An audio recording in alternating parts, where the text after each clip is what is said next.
আসসালামু আলাইকুম। লাইভ ক্লাসে অংশগ্রহণকারী সম্মানিত অভিভাবক এবং সুপ্রিয় শিক্ষার্থী বন্ধুরা, বিরামপুর আইসিটি স্কুল আমি শারমিন আক্তার জুয়ের পক্ষ থেকে সকলকে জানাই শুভেচ্ছা। আশা করি আল্লাহর অশেষ রহমতে আপনারা সবাই ভালো আছেন, সুস্থ আছেন। আমিও আলহামদুলিল্লাহ ভালো আছি, সুস্থ আছি। আজকে আমি তোমাদেরকে ষষ্ঠ শ্রেণী বিষয় গণিত অধ্যায় হচ্ছে দ্বিতীয় অনু 2.1 শতকরা সম্পর্কে 2.1 সম্পর্কে আলোচনা করব।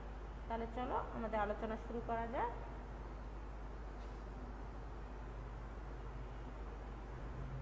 আলোচনার পূর্বে সুপ্রিয় শিক্ষার্থী বন্ধুরা, আমরা পূর্ববর্তী আলোচনায় এই অধ্যায়ের আগের সমস্যাগুলো আলোচনা করেছি। আজকে আমরা এর পরবর্তী সমস্যা আলোচনা। আমাদের প্রথম সমস্যা, পিতা ও পুত্রের বয়সের অনুপাত। পিতা ও পুত্রের বয়সের অনুপাত। এখানে আমাদের বলা আছে কি পিতা ও পুত্রের বয়সের অনুপাত 14:3। পিতার বয়স 56 বছর হলে পুত্রের বয়স কত? পিতার বয়স 56 বছর হলে পুত্রের বয়স কত? এখানে আমরা কি জানি, অনুপাত এক ধরনের ভগ্নাংশ। তাহলে আমরা লিখতে পারি প্রথমে সমাধানে পিতা ও পুত্রের বয়সের অনুপাত। পিতা ও পুত্রের বয়সের অনুপাত কত? 14:3। তাহলে যেহেতু পিতা আমাদের প্রথমে আছে আর অনুপাত মানে কি আমাদের ভগ্নাংশ, তাহলে যেহেতু আমাদের প্রথমে পিতা আছে তাহলে পিতার বয়সটা আমার কি হবে? লব হবে। আর পরে যেহেতু পুত্রর কথা বলা আছে তাহলে পুত্রটা কি হবে? হর হবে। তাহলে আমরা বলতে পারি অতএব পিতার বয়স ভাগ পুত্রের বয়স সমান কি লেখা যাবে? 14/3। এখন দেখো পিতার বয়স ভাগ পুত্রের বয়স ব্যস্ত অনুপাত করে। এখন আমরা কি করব, এই যে অনুপাতটা ছিল এই অনুপাতটাকে আমরা ব্যস্ত অনুপাতে পরিণত করব। ব্যস্ত অনুপাতে পরিণত করতে গেলে কি করতে হবে? আমাদের এই উভয় অনুপাতকে ব্যস্ত অনুপাতে পরিণত করতে গেলে আমাদের কি করতে হবে? উল্টে দিতে হবে, অর্থাৎ লবকে হর করতে হবে, হরকে লব করতে হবে। তাহলে দেখো, তাহলে পুত্রের বয়স উপরে যাবে আমার, বা পুত্রের বয়স ভাগ পিতার বয়স সমান কি 3/14 ব্যস্ত অনুপাত করে। এখন আমরা লিখতে পারি এই যে পিতার বয়সটা কি পুত্রের বয়সের সাথে ভাগ আছে। দেখো এখানে আমার কিন্তু পিতার বয়স দেওয়া আছে, আমাকে বের করতে হবে কি পুত্রের বয়স। তাহলে পুত্রের বয়সের সাথে পিতার বয়সটা কি আকারে আছে? ভাগ আকারে আছে। একে যদি আমরা ডান পাশে বা ডান পক্ষে নিয়ে যেতে চাই তাহলে ভাগ থাকলে আমার কি করতে হবে? গুণ করতে হবে। তাহলে পুত্রের বয়স সমান সমান কি লেখা যাবে? 3/14 গুণ পিতার বয়স। তাহলে আর গুণ করে, তাহলে অর্থাৎ পুত্রের বয়স পিতার বয়সে কয় গুণ? 14/3 গুণ পিতার বয়সে 14/3 গুণ। তাহলে এরপরে লক্ষ্য করো, এরপরে দেখো, বা পুত্রের বয়স সমান সমান 3/14 গুণ 56। আমার যেহেতু পিতার বয়স দেওয়া আছে, আমার পিতার বয়সটা কত? 56 বছর। এখন 14 দিয়ে যদি 56কে কাটি তাহলে আমার কত হবে? 4।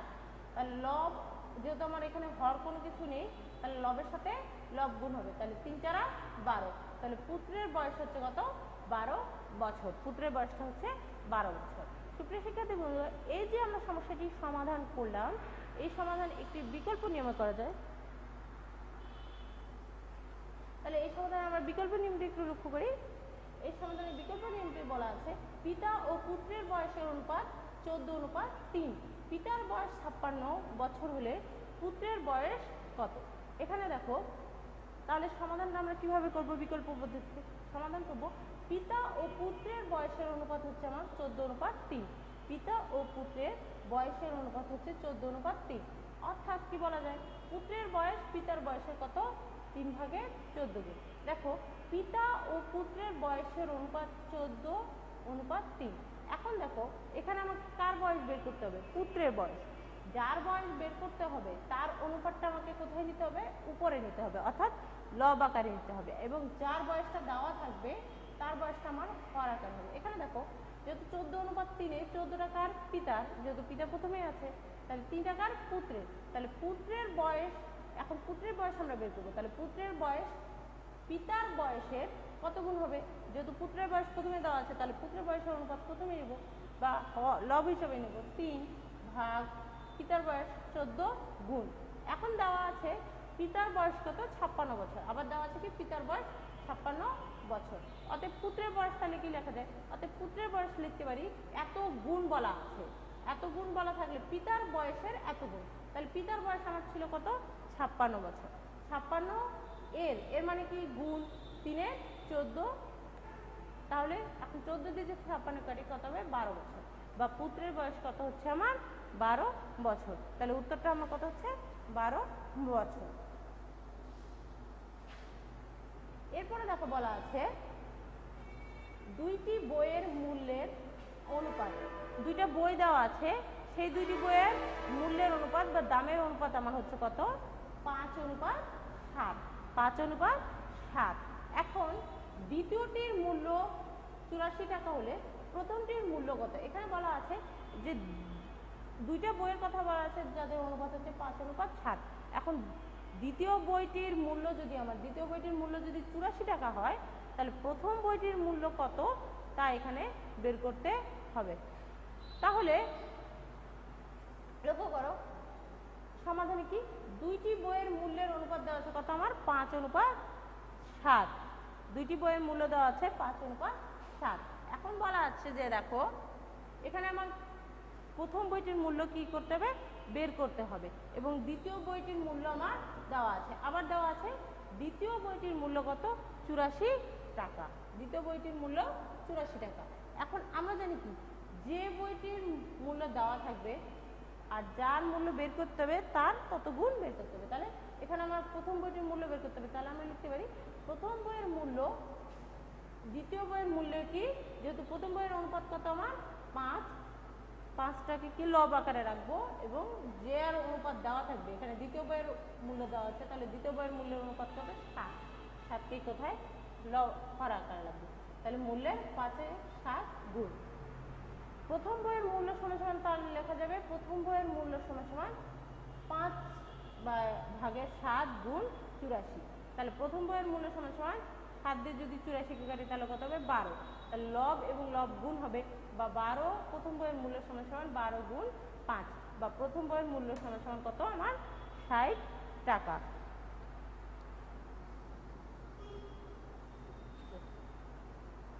এরপরে বলা আছে 18 ক্যারেটের 20 গ্রাম ওজনের সোনার গহনায় সোনা ও খাদের অনুপাত 3:1।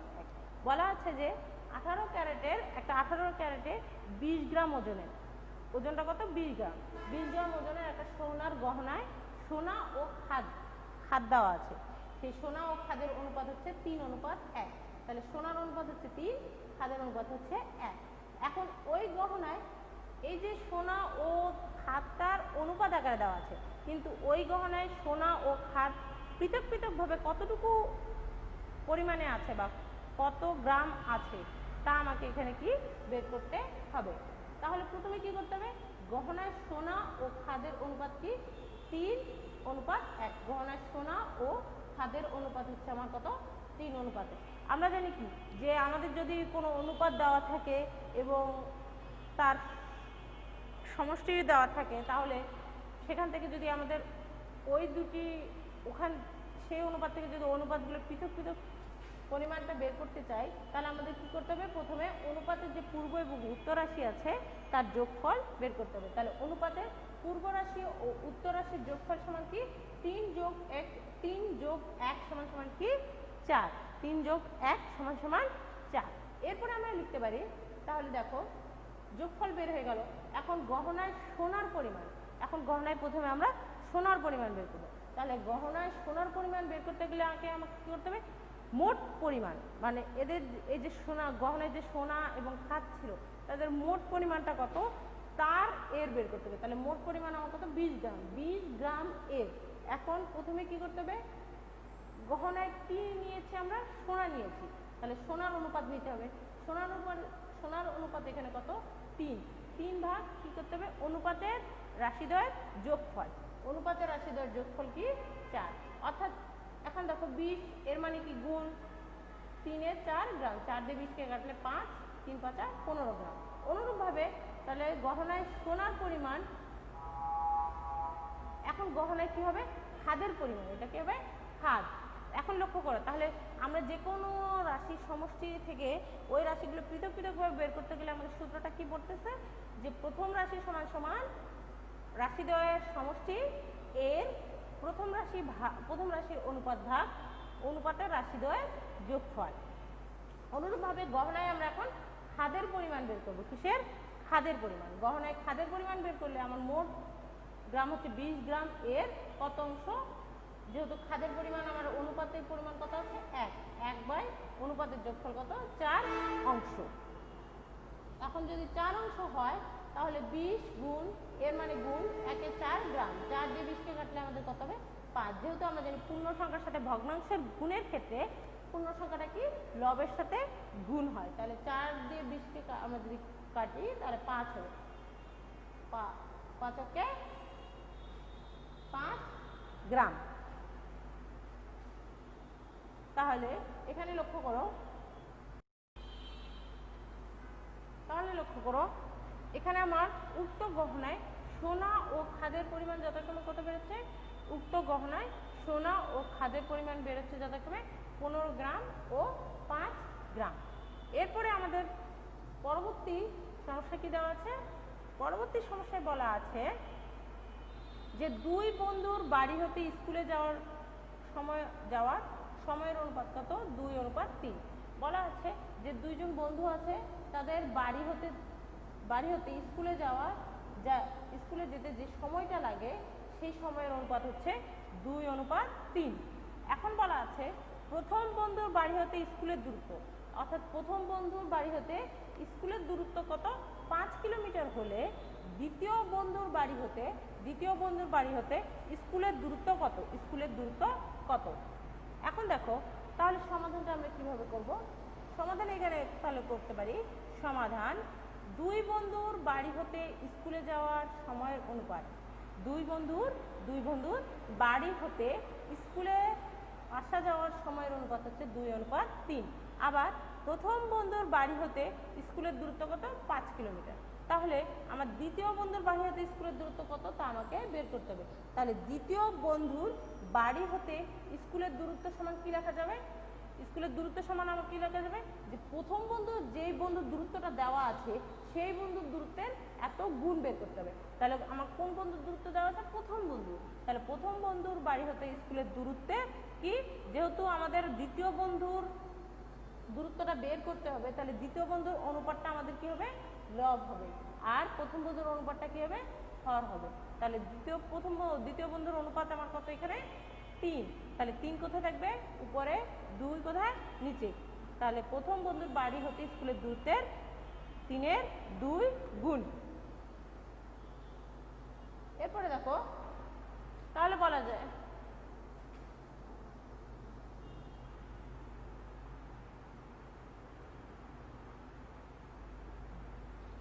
দ্বিতীয় বন্ধুর বাড়ি হতে স্কুলের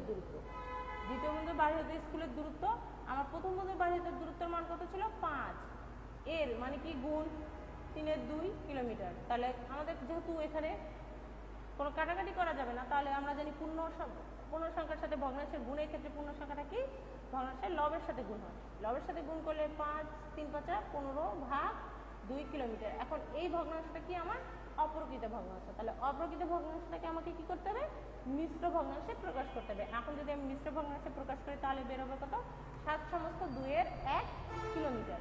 তাহলে দ্বিতীয় বন্ধুর বাড়ি হতে স্কুলের দূরত্ব কত, 7/2 কিলোমিটার। এটা হচ্ছে আমাদের উত্তর। এরপরে আমাদের পরবর্তী যে সমস্যা দেওয়া আছে তা হচ্ছে পায়েসে দুধ ও চিনির অনুপাত 7:2, অর্থাৎ বলা আছে একটা পায়েস আছে 1 বাটি, সেই পায়েসে দুধ ও চিনির অনুপাত হচ্ছে 7:2, অর্থাৎ দুধের পরিমাণ হচ্ছে 7, চিনির পরিমাণ হচ্ছে 2। এখন বলা আছে ওই পায়েসে যদি পৃথকভাবে চিনির পরিমাণ কত 4 কেজি হয়, তাহলে দুধের পরিমাণটা কত তা আমাকে এখানে বের করতে হবে। তাহলে সমাধানে আমরা কি লিখতে পারি, সমাধানে আমরা লিখতে পারি পায়েসে দুধ ও চিনির অনুপাত কত, 7:2। তাহলে পায়েসে দুধ ও চিনির অনুপাত হচ্ছে 7:2। তাহলে যেহেতু পায়েসে দুধ এবং চিনির অনুপাত দেওয়া আছে, এখানে আমার দুধের পরিমাণ বের করতে হবে এবং চিনির পরিমাণ দেওয়া আছে, তাহলে যা বের করতে হবে তা আমাদের প্রথমে নিতে হবে, অর্থাৎ পায়েসে দুধের পরিমাণ দেওয়া থাকবে যা তা চিনির পরিমাণে কি যা দুধের পরিমাণটা আমার কোথায় যাবে উপরে, চিনির পরিমাণটা নিচে, 2-এর 7 গুণ। তাহলে অর্থাৎ পায়েসে দুধের পরিমাণ পায়েসে চিনির পরিমাণের 2-এর 7 গুণ। এরপরে অর্থাৎ পায়েসে দুধের পরিমাণ সমান কি লেখা যাবে, পায়েসে চিনির পরিমাণ গুণ 2-এর 7। পায়েসে চিনির পরিমাণ এর মানে কি গুণ চিহ্ন, তাহলে পায়েসে চিনির পরিমাণ ছিল আমার 4 গুণ 7 2, তাহলে 2 দিয়ে 4কে কাটলে 2, লব এবং লব গুণ করলে 7 দুগুণে 14 কেজি। অতএব পায়েসে আমার দুধের পরিমাণ হচ্ছে কত, 14 কেজি। পায়েসে দুধের পরিমাণ 14 কেজি, এটা হচ্ছে আমার উত্তর। এর পরের সমস্যাটিতে বলা আছে যে দুইটি কম্পিউটারের দামের অনুপাত, দুইটি কম্পিউটারের দামের অনুপাত হচ্ছে 5:6। দুইটি কম্পিউটারের দামের অনুপাত হচ্ছে 5:6। প্রথমটির দাম 25,000 টাকা হলে, প্রথমটির দাম 25,000 টাকা হলে দ্বিতীয়টির দাম কত হবে? অর্থাৎ বলা আছে এখানে দুইটা কম্পিউটার দেওয়া আছে, দামের অনুপাত দেওয়া আছে 5:6। এখন এক্ষেত্রে প্রথমটার দাম হচ্ছে আমার কত, 25,000 টাকা, তাহলে দ্বিতীয়টার দাম কত তা আমাকে আবার বের করতে হবে। এরপরে বলা আছে যে মূল্য বৃদ্ধির ফলে, এরপরে বলা আছে যে হঠাৎ করে যদি কোনো সময় মূল্য বা দামটা বেড়ে যায়, তাহলে যে প্রথমটির দাম যখন 25,000 থেকে ছিল, মূল্য বৃদ্ধির ফলে ওই 25,000 টাকা থেকে আরো কত 5,000 টাকা বেড়ে যায়। মূল্য বৃদ্ধির ফলে প্রথমটির দাম 5,000 টাকা যদি বেড়ে যায়, তখন এই যে প্রথমটার দাম 5,000 টাকা বাড়ার পর যে মোট দামটা হবে এবং দ্বিতীয়টার যে দাম ছিল সেই দামের অনুপাত, ওই এই দুই দামের অনুপাত, অর্থাৎ প্রথম কম্পিউটারের দাম এবং দ্বিতীয় কম্পিউটারের দামের অনুপাতটা কি ধরনের অনুপাত হবে তা আমাকে এখানে বের করতে হবে। তাহলে সমাধানে দেখো দেওয়া আছে প্রথম কম্পিউটারের দাম কত, 25,000 টাকা, প্রথম কম্পিউটারের দাম 25,000 টাকা এবং দুইটি কম্পিউটারের দামের অনুপাত, দুইটি কম্পিউটারের দামের অনুপাত হচ্ছে 5:6। তাহলে 5টা কি হচ্ছে প্রথম কম্পিউটার আর 6টা কি হচ্ছে দ্বিতীয় কম্পিউটারে। এরপরে দেখো সুতরাং দ্বিতীয়টির দাম প্রথমটির দামের কি 6-এর 5 গুণ, অতএব দ্বিতীয়টির দাম, যেহেতু দ্বিতীয়টির দাম প্রথমটির দামের 6-এর 5 গুণ, তাহলে দ্বিতীয়টির দাম সমান কি লেখা যাবে, প্রথমটির দাম, দাম এর মানে কি গুণ চিহ্ন 6-এর 5, তাহলে প্রথমটির দাম কত আমার 25,000 টাকা গুণ 6-এর 5 টাকা। 5 দিয়ে যদি আমি 25,000 কাটি কত হবে 5,000, 5,000কে 6 দিয়ে গুণ করলে 30,000 টাকা। তাহলে দ্বিতীয়টির দাম, প্রথমটির দাম যখন আমার 25,000 টাকা, তখন আমার দ্বিতীয়টির দাম হচ্ছে কত 30,000 টাকা।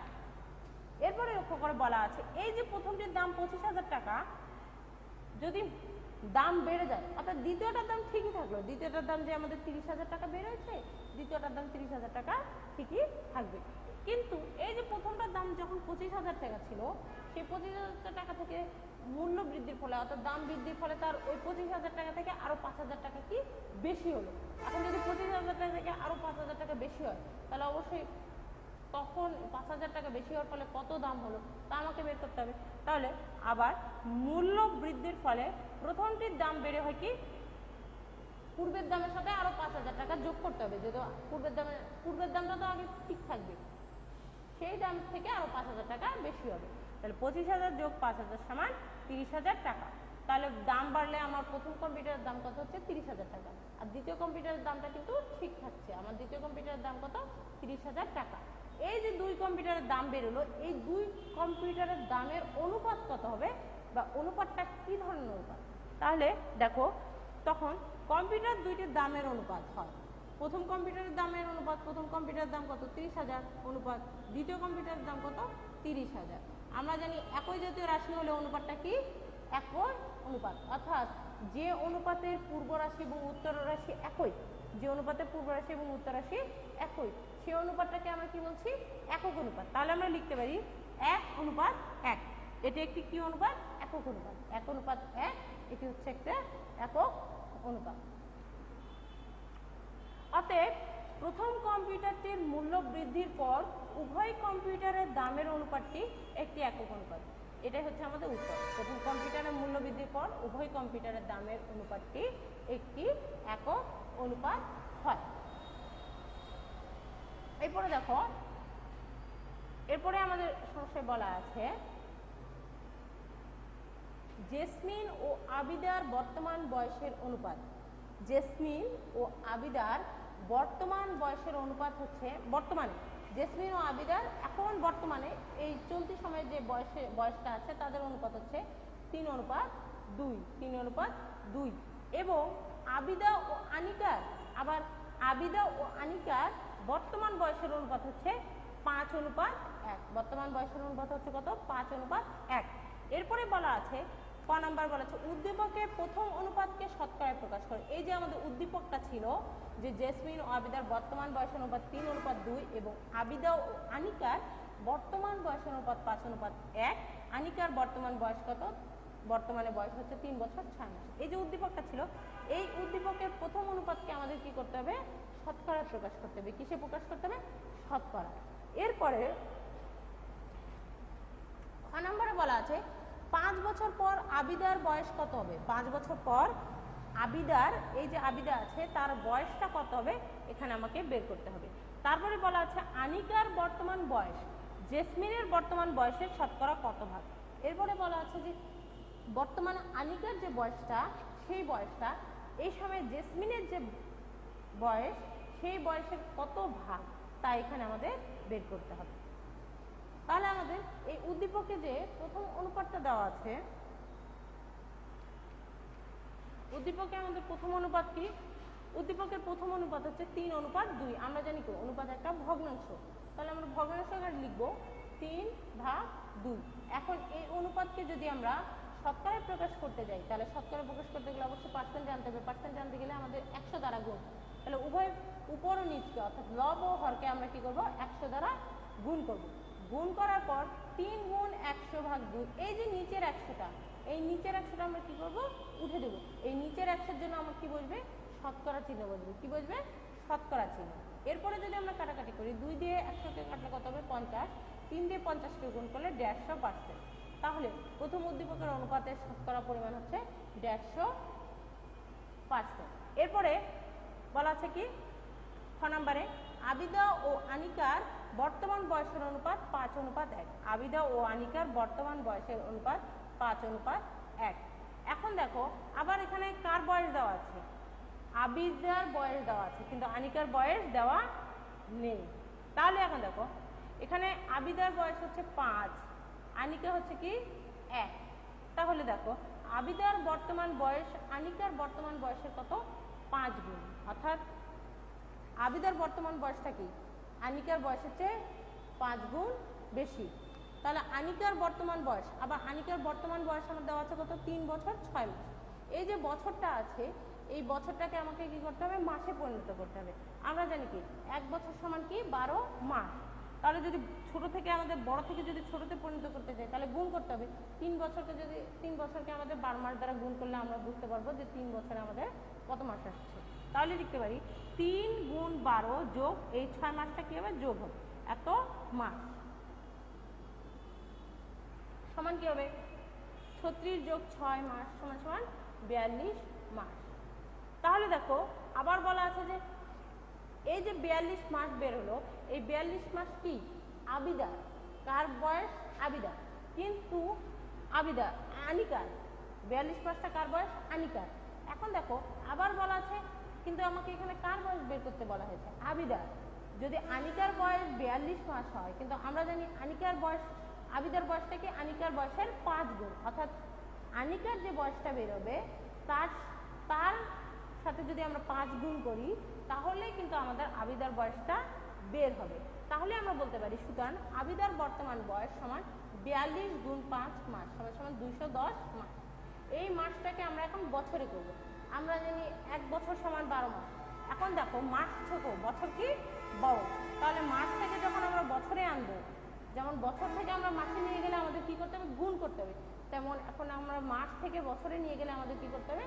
ভাগ করতে হবে। 210/12 সমান সমান কি 35/2 বছর। তাহলে এই যে ভগ্নাংশটা বেরোলো, এটা কি অপ্রকৃত ভগ্নাংশ। এখন মিশ্র ভগ্নাংশে প্রকাশ করলে আমার সমান সমান কি 17 সমস্ত 2-এর 1 বছর। এই যে 17 সমস্ত 2-এর 1 বছর বেরোলো, এটা কিন্তু আবিদার বর্তমান বয়স, মানে এই চলতি সময় বয়স। এখন বলা আছে 5 বছর পর তার বয়সটা কত হবে।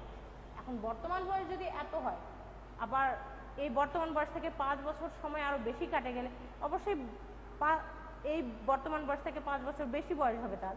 তাহলে 5 বছর পর আবিদার বয়স হবে কি 17 সমস্ত 2 এর 1 যোগ 5 বছর। তাহলে যোগ করলে আমার কত হবে 22 সমস্ত 2 এর 1 বছর। 22 সমস্ত 2 এর 1 বছর। এখানে আমরা ভগ্নাংশের সাথে মিশ্র ভগ্নাংশের সাথে পূর্ণ সংখ্যার যোগের ক্ষেত্রে কি করেছি, পূর্ণ সংখ্যার সাথে পূর্ণ সংখ্যা যোগ করেছি। ভগ্নাংশটা প্রকৃত ভগ্নাংশটা কি রেখেছি, ঠিক রেখেছি। তাহলে উত্তর 5 বছর পর আবিদার বয়স হচ্ছে কত 22 সমস্ত 2 এর 1 বছর। এটা হচ্ছে আমাদের উত্তর। এরপরে বলা আছে যে জেসমিন ও আবিদার এই যে আবিদার বয়স, বর্তমান বয়স মানে আবিদার এই যে চলতি সময় যে বয়সটা, এই বয়সটা জেসমিনের বর্তমান বয়সের কত অংশ তা আমাকে এখানে বের করতে বলা আছে। তাহলে বলা আছে জেসমিন ও আবিদার বর্তমান বয়সের অনুপাত। জেসমিন ও আবিদার বর্তমান বয়সের অনুপাত আমার দেওয়া আছে 3:2। কত দেওয়া আছে 3:2। এরপরে দেখো তাহলে 3 যদি 2 হয় তাহলে জেসমিনের বর্তমান বয়সটা আবিদার বর্তমান বয়সের কত গুণ হবে। যেহেতু জেসমিন প্রথমে নিয়েছি তাহলে জেসমিনের অনুপাতটা আমার কোথায় থাকবে, উপরে থাকবে। আর আবিদার পরে আছে তাহলে আবিদার রাশিটা কোথায় থাকবে, নিচে।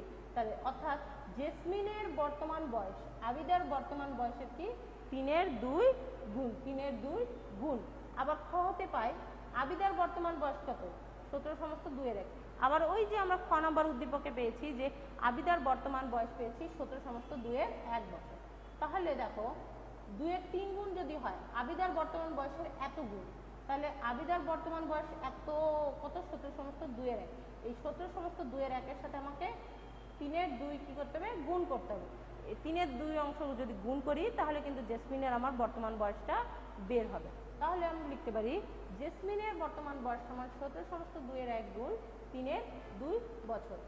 এখন এই যে মিশ্র ভগ্নাংশটাকে অপ্রকৃত করলে আমার হবে 35/2 গুণ 3/2 বছর। আমরা জানি কি ভগ্নাংশের গুণের ক্ষেত্রে লবের সাথে লব গুণ, হরের সাথে হর গুণ। তাহলে হরের সাথে হর গুণ করলে 2 দুগুণে 4, আর 35-এর সাথে 3 গুণ করলে 105 বছর। এখন যদি এই ভগ্নাংশটাকে অপ্রকৃত ভগ্নাংশটা মিশ্র করলে আমার বেরোবে 26 সমস্ত 4 এর 1 বছর।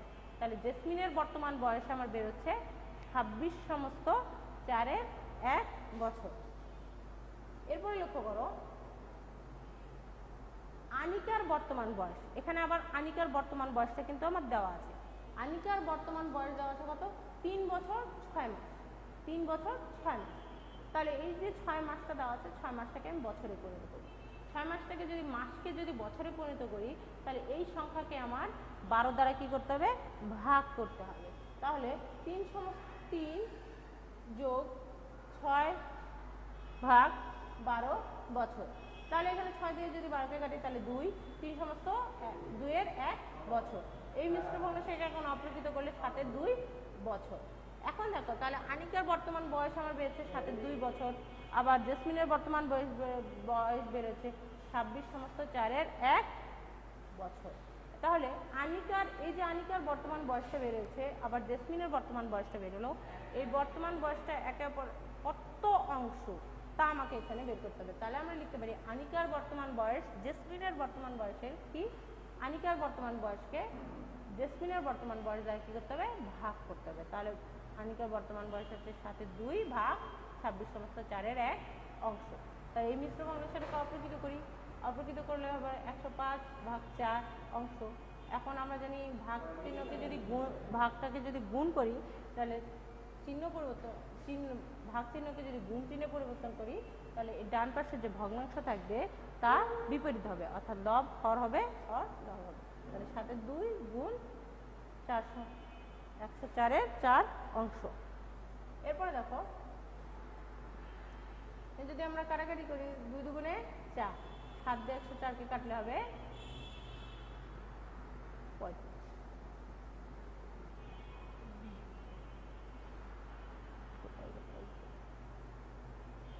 15, 7 দিয়ে 104কে কাটলে হবে 15। এখন দেখো এই যে আমাদের ভগ্নাংশটা বেরোলো, এই ভগ্নাংশটাকে আমাদের কি করতে হবে, শতকরায় প্রকাশ করতে হবে। শতকরায় প্রকাশ করতে গেলে কি করতে হবে, উপর নিচে 100 দ্বারা গুণ। তাহলে 2 গুণ 100 ভাগ 15 গুণ 100 বা 2 গুণ 100 ভাগ 15% সমান কি 2 দিয়ে 15 দিয়ে 100 কাটে যা, এখানে দেখো 3 5 15, 5 5 20 100, 20 দিয়ে 2 কে গুণ করলে 40 ভাগ 3%। তাহলে এই যে অপ্রকৃত ভগ্নাংশটাকে আমরা কি করবো, মিশ্র ভগ্নাংশে প্রকাশ করবো। তাহলে হবে 13 সমস্ত 3-এর 1%। অতএব আনিকার বর্তমান বয়স কি জেসমিনের বর্তমান বয়সের 13 সমস্ত 3-এর 1% আমাদের উত্তর। সকলের সুস্বাস্থ্য এবং মঙ্গল কামনা করে এবং পরবর্তী আলোচনা দেখার আমন্ত্রণ জানিয়ে আজকের আলোচনা এখানে শেষ করছি। সবাই ভালো থাকবেন, সুস্থ থাকবেন, ঘরে থাকুন, নিরাপদে থাকুন। আসসালামু আলাইকুম।